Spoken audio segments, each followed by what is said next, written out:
हम ऐसा क्या पढ़ें, हम किससे पढ़ें, हम कैसे पढ़ें कि हम कोई भी एग्ज़ाम जो है फर्स्ट अटेम्प्ट पे निकाल लें। हमारे बीच में और ऐसे स्टूडेंट्स के बीच में कैसे डिफरेंस रह जाता है। हम पूरा मेहनत करते हैं, फिर भी हमारा फर्स्ट अटेम्प्ट में नहीं होता या हमारा अच्छा रैंक नहीं आता है। वहीं आपने बहुत लोगों की कहानी सुनी होगी जिनका फर्स्ट अटेम्प्ट में ही बहुत सारे एग्जामिनेशन क्वालिफाई हो जाते हैं। जी हाँ, आप ये ऑडियो बुक सुन रहे हैं आपके चैनल मास्टर्स ऑफ बॉटनी पे। मैं हूँ आपका दोस्त विनय कुमार सिंह और इस ऑडियो में मैं आपके इस क्वेश्चन का आंसर देने की कोशिश करूँगा।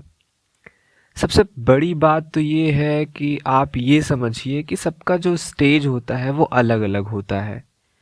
आप किस स्टेज पे हो, आपने अभी तक कितना नॉलेज एक्वायर किया है, कोई दूसरा जो व्यक्ति है उसका क्या स्टेटस है उसके नॉलेज का, ये सब वरी करता है बहुत।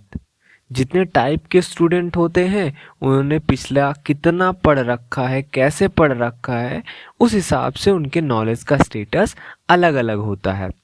लेकिन जब आप कोई एग्ज़ाम का तैयारी स्टार्ट करते हैं तो सबके लिए वही स्टेटस वहाँ से स्टार्ट होता है। ठीक, मतलब आप ऐसा समझिए कि मान लीजिए आप एमएससी बॉटनी एंट्रेंस एग्जामिनेशन की प्रिपरेशन कर रहे हैं। आप ये देखेंगे कि बहुत सारे बच्चे हैं उन्होंने फर्स्ट अटेम्प्ट में ही एमएससी बॉटनी का एंट्रेंस एग्जामिनेशन क्वालिफाई कर लिया है। बहुत सारे बच्चे होते हैं जिन्हें 2-2.5 साल लगता है उस स्टेज तक आने में।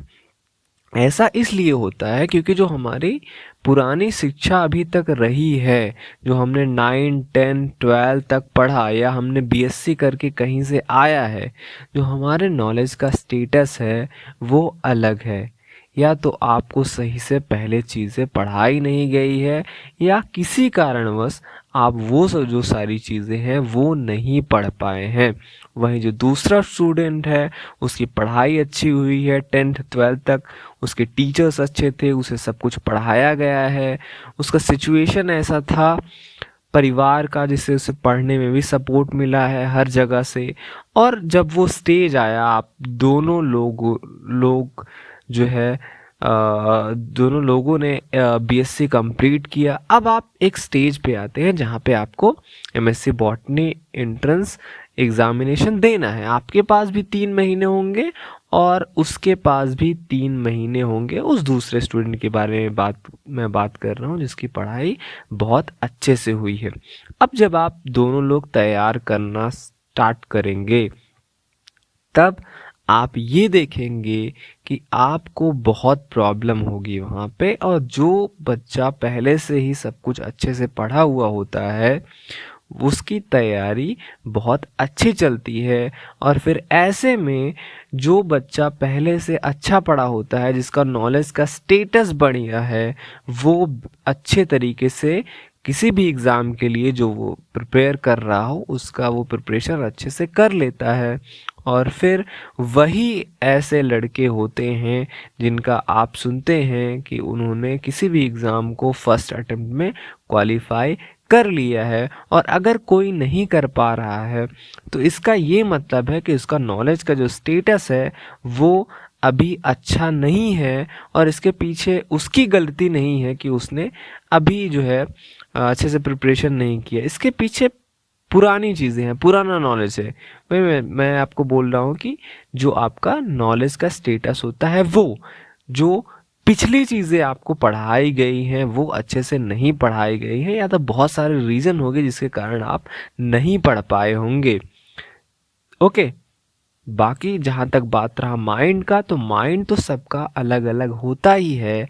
लेकिन ये मेन फैक्टर यहाँ पे नॉलेज स्टेटस का आता है कि आपने अपने अभी तक लाइफ में कितना नॉलेज एक्वायर किया है और आप किस एग्जामिनेशन की प्रिपरेशन कर रहे हैं।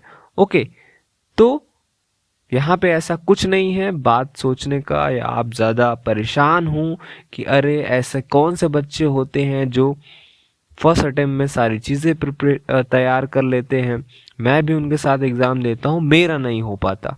ओके, तो सबसे बड़ा रीज़न यही है नॉलेज स्टेटस का। इसके लिए आपको मेहनत करना होगा। अगर आपका कोई एग्ज़ामिनेशन नहीं निकलता है तो ये बातें ध्यान में रखिए कि आपका जो पढ़ाई हुआ है वो अच्छे से नहीं हुआ है प्रीवियस टाइम पे। इसके लिए परेशान होने की कोई ज़रूरत नहीं है, आप मेहनत करते रहिए, आप वो एग्ज़ाम ज़रूर क्वालिफाई करेंगे। ओके, चलता हूँ मैं, मिलूँगा आपसे किसी और ऑडियो के साथ। Thank you for listening this audio.